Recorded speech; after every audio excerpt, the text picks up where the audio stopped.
در دوره سفر کاری به شهر و ناحیه‌های ولایت سوغد اساسگزار صلح و وحدت ملی پیشروی ملت پرزیدنت جمهوری تاجیکستان محترم امام رحمان در شهر گلستان پرچم دولتی را برافروختند. پرچم دولتی در مرکز شهر گلستان در وضعیت تنتنوی با صدا دادن سرود ملی و اشتراک دایره وسیع ساکنان پرتاب افشان کرده شد.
خوشحالی و بلدروحی ساکنان شهر را در این روز حد و کنار نبود، زیرا برای آنها باز یک مکان استراحت و فراغت که دارای همه گونه شرایط می باشد فراهم آمد. ما جوانان دوران صاحب استقلال شکرانه از آن میکنیم که امروز در پرتو سیاست خیرتمندانه اساسگزار صلح و وحدت ملی پیشوای ملت کار و زندگی میکنیم. از جمله در شهر صنعتی و توریستی گلستان محض در زمان استقلالیت دگرگونی‌های بزرگ به وقوع پیوسته. رشد تمام ساحه خواجگی خلق علل خصوص ساحه صنعت و توریسم اینچنین کارهای آبادکاری و خرمگردانی شهر وسعت و گسترش تازه پیدا کردند. مورد استفاده قرار گرفتن میدان پرچم دولتی جمهوری تاجیکستان باعث افتخار هر یک ساکنان گلستانی می باشد. ما از این تحفه بی‌نظیر پیشوای ملت سربلند و افتخارمند بوده شکرانه استقلالیت و پیشوای ملت میکنیم. در نوبت خود عهد داریم که به حیث متخصص جوان در ساحه خود صافدلانه صداقتمندانه خدمت نموده بهر رشد تاجیکستان عزیز وطن عزیزمان سهمگزار باشه. بلندی پایه پرچم دولتی 5 متر بوده، درازی متوی این رمز و مقدسات ملی 14 و پهنایی آن 7 متر را تشکیل می‌دهد. иншоот дар масоҳати 0,80 гектар бунёд гардида атрофи он бо дарахтони ҳамешасабз, гулҳои рангоранг ва чароғҳои равшанидиҳанда оро дода шудааст. майдони мазкур бо тарҳи замонавӣ ва ҷавобгӯ ба талаботи имрӯза оро ёфтааст. дар майдони парчами давлатӣ беш аз 150 бех дарахтони ороишии ҳамешасабз шинонида шуданд ва дар маҷмӯъ шумораи дарахтони ин мавзеъ қариб 200 бехро ташкил медиҳад.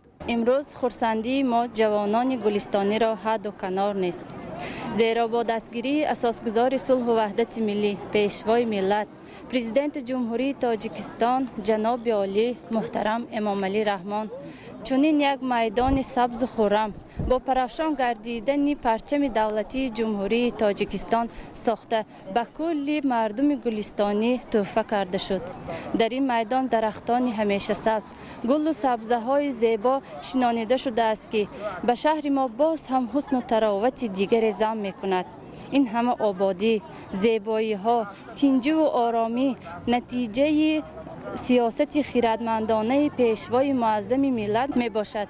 мо ҷавонон дар навбати худ ваъда медиҳем, ки сиёсати ҷавонпарваронаи пешвои муаззами миллатро дастурамали фаъолияти хеш қарор дода баҳри ватани худ, миллати худ садоқатмандона, софдилона аз таҳти дил хизмат мекунем ва барои обод намудани ватани азизи хеш кӯшиш мекунем.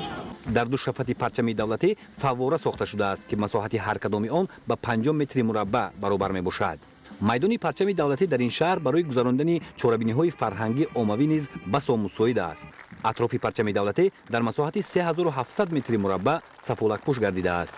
дар доираи дастури супориши асосгузори сулҳу ваҳдати миллӣ пешвои миллат, президенти ҷумҳурии Тоҷикистон муҳтарам Эмомалӣ Раҳмон эълон намудани 1300 рӯзи меҳнати зардор ба истиқболи 30-солагии иstiqloliyati ҷумҳурии Тоҷикистон дар тамоми шаҳру ноҳияҳои вилояти суд корҳои ободонии созандагӣ давом дорад.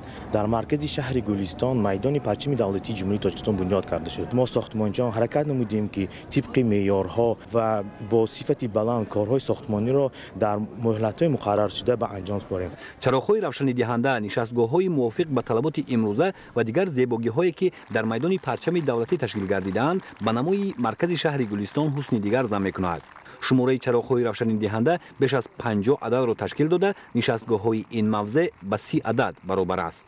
партафафшон намудани парчами давлатӣ дар маркази шаҳри Гулистони вилояти Суғд аз як ҷониб зебогии як гӯшаи диёрро таъмин намояд, аз ҷониби дигар он дар бедор гардидани ҳисси ватандорӣ ва арҷу эҳтиром гузоштан ба арзишҳои миллӣ аз ҷониби шаҳрвандон, хосат ҷавонону наврасон замина мегузорад.